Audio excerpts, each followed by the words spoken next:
जय हिंद मेरे प्यारे साथियों। एग्जाम सक्सेस यूट्यूब चैनल में आप लोग सभी को मोस्ट वेलकम। आज आपको ये वीडियो जो लेके आया है आप लोगों के लिए, ख़ास तौर पे जो हेड कांस्टेबल मिनिस्ट्रियल का जो नोटिफिकेशन निकला है, साथ में असिस्टेंट सब इंस्पेक्टर स्टेनो का भी नोटिफिकेशन निकला है, उस रिक्रूटमेंट का बारे में पूरा डिटेल्स आपको बताने के लिए। और ये जो नोटिफिकेशन है ये मतलब सीआईएसएफ का जो ऑफिशियल वेबसाइट है, उस ऑफिशियल वेबसाइट से मैं इसको डाउनलोड करके आपको बता रहा हूँ।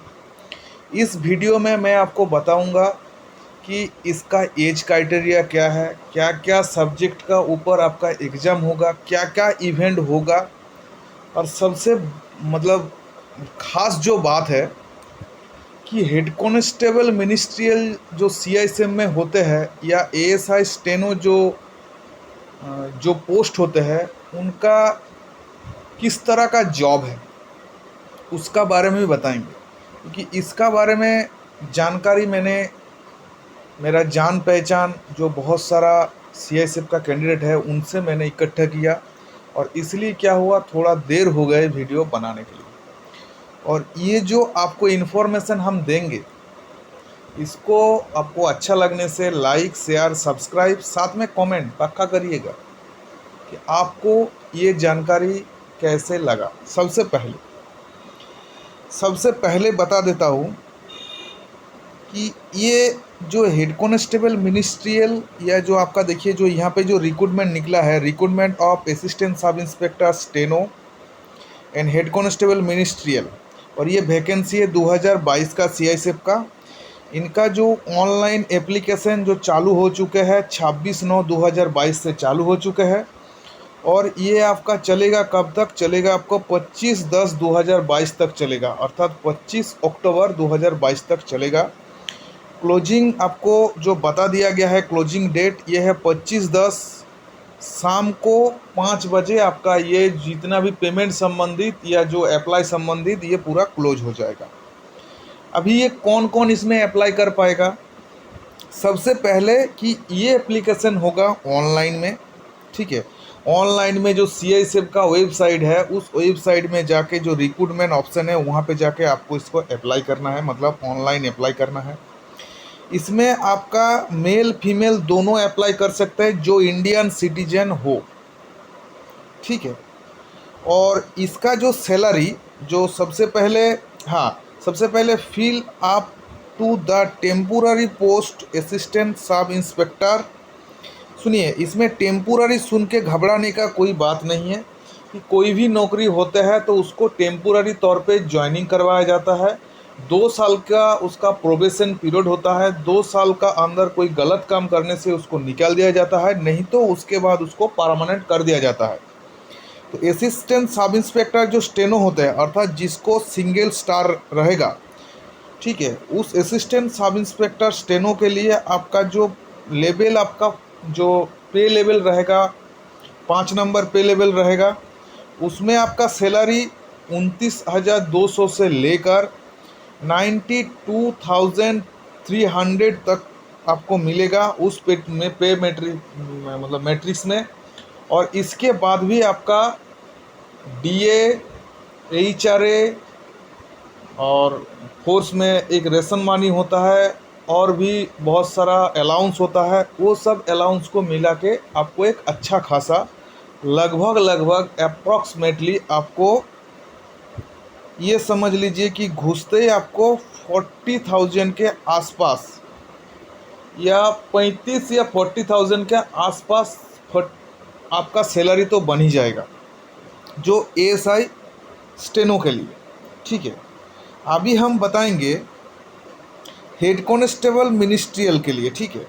इसका पे लेवल रहेगा जो आपका 4 नंबर पे लेवल रहेगा, और इसका बेसिक शुरुआत होगा 25,500 से लेकर 81,100 तक इसका पे रहेगा। इनका भी जो बेसिक डीए, एचआरए और भी रेशन मानी ये भी मिला के ये समझ सकते हैं कि बेसिक का जितना डिफरेंस है कि लगभग आपको 4,000 का डिफरेंस रहेगा आपका एएसआई स्टेनो से, क्योंकि इसमें क्या होता है, एएसआई स्टेनो जो होता है ये क्या करते हैं, एएसआई स्टेनो ये काम करता है एक पीए का तौर पे, अर्थात जो बड़ा ऑफिसर होता है सीआईएसएफ में उसका जो जो पर्सनल जो सेक्रेटरी असिस्टेंट जो होता है ना, जो पीए क्या बोलते हैं उसको, मतलब पीए का रूप में जो पर्सनल असिस्टेंट जो होते हैं, असिस्टेंट का तौर पे काम करेगा ये एएसआई स्टेनो। तो इसका काम भी ज़्यादा होगा। और हेड कांस्टेबल जो मिनिस्ट्रियल होता है ये क्या होता है, ये क्लरिकल पोस्ट होता है। इसमें क्या होगा, ये जो क्लरिकल जो पोस्ट होगा ये क्या है, ऑफिस संबंधित, ऑफिस में आपको काम करना पड़ेगा। तो एक चीज़ तो पता लग गया कि आपको फील्ड में जाके काम नहीं करना है। ये पोस्ट फील्ड ड्यूटी के लिए नहीं है, ये पोस्ट है ऑफिस ड्यूटी के लिए। अर्थात आपका जो मतलब जो जॉब का टाइम रहेगा वही 9 to 5 या 9 to 6 का, मतलब 10 to 6 ये समझ सकते हैं। मतलब आपको जो ड्यूटी रहेगा ऑफिशियल टाइम में आपका ड्यूटी रहेगा। ठीक है, अभी ये हो गया आपका इस जॉब का बारे में। और इस जॉब में आपको पेंशन बेनिफिट मिलेगा, मगर आजकल जो 2003 के बाद जो 2004 से जो आपको मतलब जैसे आप जितना कंट्रीब्यूशन करते हैं उतना सरकार कंट्रीब्यूशन करता है, जिसको बोलता है एनपीएस, अर्थात न्यूज़ पेंशन सिस्टम में आपको पेंशन आपको ऑथोराइज होगा, पुराना पेंशन में आपको ऑथोराइज नहीं होगा। ठीक है, तो अभी देखिए इस पोस्ट के लिए एक डेट दिया गया है जो 1 जनवरी 2004, देखिए क्या लिखे है, जो आपको मैं बताया कि उस डेट के बाद से जो इसमें ज्वाइन हो रहा है उनके लिए यही पेंशन लागू होगा। बाकी ये एग्ज़ाम के लिए क्या क्या चीज़ आपको देना है, सबसे पहले यही चीज़ आपको पक्का पता होना चाहिए। देखिए सबसे पहले आपका क्या होगा, जैसे ही अपने अप्लाई कर दिया, आपका घर में एडमिट कार्ड पहुंच गया, आपको बुलाया जाएगा पीएसटी के लिए। पीएसटी मतलब फिजिकल स्टैंडर्ड टेस्ट। बहुत सारा कैंडिडेट, बहुत सारा मतलब जो कैंडिडेट अप्लाई करना चाहता है या कर दिए हैं, उन्होंने पूछे है कि इसमें भी क्या रनिंग मतलब पूरा फिजिकल होगा। देखिए इसमें आपको फिजिकल स्टैंडर्ड जो टेस्ट होता है इसमें कोई रनिंग का नाम नहीं लिखा हुआ है, ना इसमें रनिंग होते हैं। इसमें सिर्फ आपका हाइट वेट जो एक मेजरमेंट होता है, चेस्ट जो मेल वर्सन के लिए, फीमेल के लिए भी हाइट वेट मापा जाता है। उसके बाद आपका होगा डॉक्यूमेंटेशन, जो आपका 10+2 का, मतलब इसके लिए जो अप्लाई करने के लिए 10+2 का जो डिग्री चाहिए, अर्थात इंटरमीडिएट का जो डिग्री चाहिए उसका डॉक्यूमेंटेशन होगा। और आपका जो एग्ज़ाम वो OMR बेस भी हो सकता है या कंप्यूटर बेस भी हो सकता है। ठीक है, तो ये था आपको जानकारी। बाकी देखिए इसमें एप्लीकेशन में कैसे जाके आप अप्लाई करेंगे उसका बारे में जानकारी दिया गया है कि ऑनलाइन मोड में होगा। इसका भी मैं एक बाद में, मतलब आज के बाद कल एक वीडियो बना देंगे कि ऑनलाइन में जाके कैसे आपको अप्लाई करना है। ठीक है, तो ये आपको एक मोटा मोटी बता दिया। ठीक है, अभी देखिए इसमें कुछ रिजर्वेशन का बारे में बात हुए है, जो ST SC OBC, जो आपका एक सर्विसमैन, EWS, जो आपका जनरल जो अदर रिजर्व कैटेगरी, उनके लिए क्या है 35% का जो आपका बताया गया है, मतलब रिजर्वेशन के लिए बताया गया है, आरक्षण के लिए बताया गया है। उसके बाद आपको क्या होगा, सब कुछ हो जाने के बाद आपका जैसे सब कुछ हो गया, इसमें आपका एग्ज़ाम होगा, मतलब पीएसटी के बाद आपका डॉक्यूमेंटेशन के बाद एग्ज़ाम होगा। एग्ज़ाम के बाद आपका क्या होगा, आपका टाइपिंग टेस्ट होगा। टाइपिंग टेस्ट के बाद आपका मेडिकल का टेस्ट होगा। ठीक है, मेडिकल टेस्ट के बाद आपको क्या है, जॉब में एंट्री करवाया जाएगा। ये सब का बारे में आपको बताया गया है। अभी देखिए स्पेस स्केल का बारे में तो मैं आपको पहले क्लियर कर दिया, वही चीज़ यहाँ पे दिया गया है। ये जॉब आपका सेंट्रल गवर्नमेंट का अंडर में है। ठीक है, और वैकेंसी जो डिटेल्स है, वैकेंसी डिटेल्स दिया गया है। देखिए डायरेक्ट मेल के लिए जो आपका URL अर्थात जो जनरल कैंडिडेट उनके लिए है 40, SC के लिए है 13, मतलब ये स्टेनोग्राफर के लिए। ठीक है, और ST के लिए है 7, OBC के लिए है 25, और EWS के लिए जो इकोनॉमिकल, जिसका बैकवर्ड, जिसका अच्छा नहीं है, उनके लिए 9 वैकेंसी दिया है, टोटल 94 है। ठीक है, और फीमेल के लिए आपका क्या है, जो आपका फीमेल 6 लेगा, जो रिजर्व कैटेगरी जो जनरल कैटेगरी से 1 लेगा, SC का लेगा, ST का तो नहीं है, OBC का 2 लेगा, EWS से 1 लेगा, तो टोटल यहाँ पे 10 हो गया। और ये जो कैंडिडेट है, जो डिपार्टमेंटल एलडीसी कैंडिडेट होता है, ये क्या है, जो सीआईएसएफ में जॉब कर रहा है उनके लिए है, जिसका 3 साल कंटिन्यू सर्विस हो चुके हैं, उनके लिए वैकेंसी है। तो ये डायरेक्ट वालों के लिए वैकेंसी नहीं है। जो आदमी सोच रहा है कि ये डायरेक्ट वालों के लिए है तो ये गलत है। ये 11 है ऐसा स्टेनो के लिए, मतलब रिजर्व कैटेगरी में, जो आपका अनरिजर्व कैटेगरी में 2 है आपका एससी का, एसटी का 1 है, ओबीसी का 4 है, टोटल 18 है। तो कुल मिला के आपको स्टेनो में 122 मिल रहा है। और एक अच्छा job opportunity head constable ministerial के लिए है, जिसमें आपको डायरेक्ट मेल क्या है, देखिए 132 लेगा जो आपका जनरल कैटेगरी से, एससी से 47, एसटी से 23 लेगा, ओबीसी से 86 लेगा, ईडब्ल्यू से 31, तो टोटल 319। वही आपका फीमेल का भी 17 लेगा। देखिए जो जनरल कैटेगरी से, एससी से लेगा 5, एसटी से लेगा 2 और ओबीसी से लेगा 9 और ईडब्ल्यू से लेगा 3, तो आपका हो गया 36। और ये आपका हो गया डिपार्टमेंटल कैंडिडेट के लिए। 33 आपका जनरल से, 9 आपका एससी से, एसटी से आपका 4, ओबीसी से 17 और ईडब्ल्यू से इसमें नहीं है, क्योंकि डिपार्टमेंट में जो सर्विस करता है वो ईडब्ल्यू होते नहीं है। तो इसका हो गया टोटल 63, मतलब डिपार्टमेंटल का, तो टोटल आपका 418 आपका वैकेंसी आप देख सकते हैं। तो एक अच्छा खासा अपॉर्चुनिटी है, ठीक है। बाकी इसमें एलडीसी का कैसे क्या करना है नहीं करना है, एब्रीविएशन का बारे में बता दिया। यूआर का मतलब क्या है, ओबीसी का मतलब क्या है, तो ये सब लगभग सभी जानते होंगे आप लोग, ठीक है। जो खास इन्फॉर्मेशन है मैं वही चीज़ को यहाँ पे दे रहा हूँ। अभी देखिए, जैसे मैं आपको एजुकेशनल क्वालिफिकेशन पहले ही बता दिया, 10+2 आपका एजुकेशनल क्वालिफिकेशन होगा, अर्थात जिन्होंने ग्रेजुएट नहीं है वो भी इसमें शामिल हो सकते हैं। बाकी ये खास है एज लिमिट। देखिए जो डायरेक्ट कैंडिडेट है, जो जनरल है, उनके लिए खुला वैकेंसी में इसमें क्या है, 18 से लेकर 25 का अंदर आपका डेट होना चाहिए और उसका क्लोजिंग डेट आपका दिया गया है, ठीक है। तो ये आपको पता चल गया। अभी इसमें क्या है, कुछ एज लिमिट यहाँ पे छूट के बारे में बताया गया है। जैसे आपका एससी एसटी के लिए 5 साल आपको छूट मिल जाएगा, जो अदर बैकवर्ड क्लासेस से आपको 3 साल मिल जाएगा। डिपार्टमेंटल कैंडिडेट अर्थात जो सेंट्रल गवर्नमेंट में सर्विस करता है, या एलडीसी का जो सीआईएसएफ का कैंडिडेट है, जो नॉट एलिजिबल होता है एलडीसी के लिए, ठीक है, उनके लिए क्या है, एक up to 45 year ST SC के लिए, और बाकी सब के लिए 40 साल तक।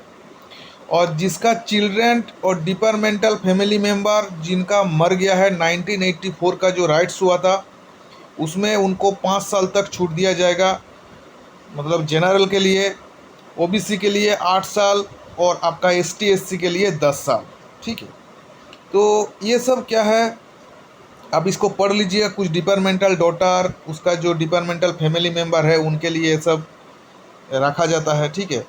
तो इसके बाद देखिए आप आ जाइए, एक सर्विसमैन के लिए बताया कि एक सर्विसमैन के लिए 3 इयर्स जो आपका पूरा डेडिकेटेडली मिलिट्री में जो आपका कंटिन्यू सर्विस होना चाहिए। बहुत सारा इसमें एक सर्विसमैन के लिए बताया गया है, उसको आप पढ़ लीजिएगा। और डिपार्टमेंटल जो एलडीसी में अप्लाई करना चाहता है, उसके लिए 35 साल उनका एज है, उससे ज़्यादा उसको नहीं देना है। और कौन कौन इसमें बताया गया कि head constable general duty staff, head constable general duty, head constable ministerial only for the post of steno के लिए, ठीक है। कांस्टेबल ट्रेडमैन जिसका 5 ईयर रेगुलर सर्विस हो चुके हैं, मैं पहले 3 ईयर बता दिया था, ये 5 ईयर रेगुलर सर्विस हो चुके हैं 25/10/2022 तक, तो ये इसके लिए एलिजिबल है। उसके बाद आपको जैसे बताएगा कि फिजिकल स्टैंडर्ड के लिए आपका क्या चीज़ उन लोग मांगते हैं। देखिए हाइट वेट का लिए मांगते हैं, मेल फीमेल का हाइट बता दिया कितना चाहिए। उसके बाद रिलैक्सेशन के लिए कुछ है, कुछ एरिया के लिए, जैसे गोरखालैंड है, कश्मीर है, ये बहुत सारा, त्रिपुरा, मणिपुर, मेघालय, असम, हिमाचल के लिए इन लोग कम चाहते हैं, तो उसके लिए भी बताया गया है, ये भी देख लीजिएगा, ठीक है। बाकी आपका चेस्ट के लिए, फीमेल के लिए तो कोई नहीं है इसमें, मेल के लिए क्या है आपका एक बताया गया, तो उस चीज़ को देख लीजिएगा। जो भी स्टैंडर्ड दिया गया है इतना आपका होना चाहिए। वेट आपका हाइट का मुताबिक वेट होना चाहिए, ठीक है। और यहाँ पे जो आपका स्किल टेस्ट, जो आपका एसेंशियल अदर्स जो क्वालिफिकेशन होता है, देखिए इसमें क्या है, स्टेनोग्राफर के लिए आपको क्या चाहिए, शॉर्ट हैंड चाहिए, तो उसके बारे में यहाँ पे बता दिया गया है, ठीक है। और हेड कांस्टेबल मिनिस्ट्रियल के लिए आपको टाइपिंग होना चाहिए। इंग्लिश के लिए 1 मिनट में 35 वर्ड होना चाहिए, हिंदी के लिए आपका 35 वर्ड होना चाहिए, और हिंदी के लिए आपका 30 वर्ड होना चाहिए, ठीक है। तो ये होना ही चाहिए। उसके बाद आपका जैसे हो जाएगा तो मेडिकल का स्टैंडर्ड जो है, मेडिकल आपका एग्जामिन किया जाएगा। मेडिकल में पास कर गया, और मेडिकल में क्या क्या नहीं होना चाहिए, टैटू नहीं होना चाहिए, आई साइड आपका ठीक ठीक होना चाहिए, वेरिकोस वेन नहीं होना चाहिए, ठीक है। ये सब चीज़ आपको मांगे है, ठीक है। तो ये सब चीज़ आपको पूरा बता दिया गया है। अभी देखिए, आप लोगों का बहुत सारे का जो डिमांड था कि सर ये नौकरी कैसा होता है, जैसे मैं आपको पहले ही बताया कि ये है ऑफिस ड्यूटी वाला जॉब। आप किसी भी जगह में पोस्टिंग, जो CISM में आपका पोस्टिंग होता है, क्योंकि ये ऑल इंडिया बेसिस जॉब होते हैं, तो आपको इंडिया में किसी भी जगह में आपको ये किसी भी टाइम भेज सकते हैं। और मैंने जितना पता किया कि अप्रॉक्सीमेटली 4 या 5 साल के लिए आपको एक जगह में क्या है, 4 या 5 मतलब साल के लिए आपको क्या करता है, एक जगह में आपका पोस्टिंग रखता है। और जहाँ पे भी जाता है आपको फील्ड ड्यूटी नहीं कराएगा, क्योंकि आप मिनिस्ट्रियल में भर्ती हो रहे हो, ऑफिस स्टाफ के लिए भर्ती हो रहे हो। स्टेनो को भी मिनिस्ट्रियल में काउंट किया जाता है, ठीक है। क्योंकि जो CISF होता है, इनका क्या होता है, 3 शाखा होता है। एक शाखा हो गया जो आपका GD स्टाफ का शाखा हो गया, एक हो गया फायर का शाखा हो गया, ठीक है, और एक होता है मिनिस्ट्रियल, ठीक है। मतलब ये जो मिनिस्ट्रियल शाखा, फायर शाखा, GD शाखा जो होता है, ये कोई मतलब एक दूसरे से मिल नहीं होता है, ये अलग अलग रहता है। मिनिस्ट्रियल शब्द से आपको पता लग रहा है कि ये जो आपका नौकरी होता है डायरेक्ट मिनिस्ट्री से ऑपरेट होता है। तो आप किसी भी जगह में जाएंगे तो आपका बैठने के लिए कुर्सी पक्का मिलेगा, आपको एक डेडिकेटेडली सेक्शन मिलेगा जिस सेक्शन में आप काम करोगे। तो आपको आपका जो लाइफस्टाइल हो जाएगा, जो GD स्टाफ में जो रहते हैं उनसे बेहतर लाइफ होता है, या फायरमैन में जो रहता है, क्योंकि इनको क्या, इनका लाइफ क्या होता है, एक फौजी जैसा लाइफ इनका होता है। और इसमें आपका भी फौजी जैसा लाइफ होता है, मगर इसमें आपका बहुत सारा फैसिलिटी मिलता है, क्वार्टर का फैसिलिटी मिलता है। आप बच्चे के साथ किसी भी जगह जाओगे तो आप बच्चे के साथ टाइम स्पेंड कर सकते हो, बच्चे को अपने साथ रख सकते हो, अच्छा खासा सैलरी होता है, लाइफस्टाइल का अलग अलग एक लाइफस्टाइल हो जाता है। तो ये जो जॉब अपॉर्चुनिटी है सबके लिए अच्छा है। आज का डेट में सबसे अच्छा जॉब माना जाता है CISF का, स्टेनो का, और आपका जो मिनिस्ट्रियल जो आपका क्लरिकल जॉब, ठीक है। तो इतना ही बोलना था कि वीडियो बहुत बड़ा हो जाएगा, बड़ा हो जाने से हमको अपलोड करने में दिक्कत होता है। और ये जो हमने आपको समझाया, ये जो प्रयास अच्छा लगने से पक्का लाइक, शेयर, सब्सक्राइब और कमेंट पक्का करिएगा, क्योंकि आपको और क्या चीज़ जानना है, ठीक है।